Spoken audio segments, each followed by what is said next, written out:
Dalam upaya revolusi dalam mewujudkan transformasi digital dalam lingkup pendidikan, Perusahaan Umum Daerah Kerti Santi menyelenggarakan sosialisasi Kerti Santi, Sistem Manajemen Sekolah, terobosan terkini digitalisasi sistem manajemen sekolah. Kegiatan ini ditujukan untuk SMA di wilayah Kabupaten Badung, Gianyar, Tabanan, dan Kota Denpasar.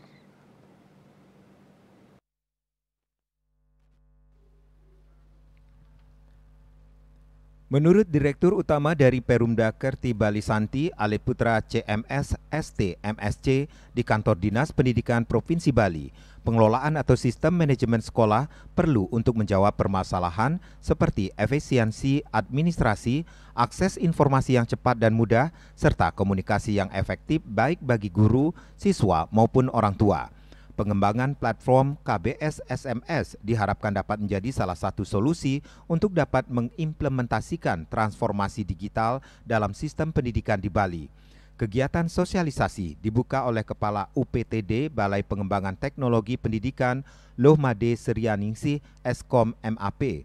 Ia mengapresiasi Perumda Kerti Santi sebagai bagian dari pemerintah Provinsi Bali dalam menyelenggarakan kegiatan ini.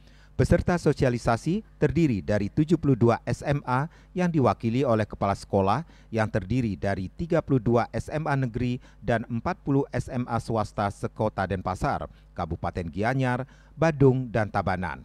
Melalui platform KBS SMS, diharapkan optimalisasi digital dalam pengelolaan sistem sekolah dapat berlangsung secara berkelanjutan dan dapat menjangkau lingkup yang lebih luas lagi sehingga semakin banyak sekolah maupun lembaga pendidikan yang terlibat.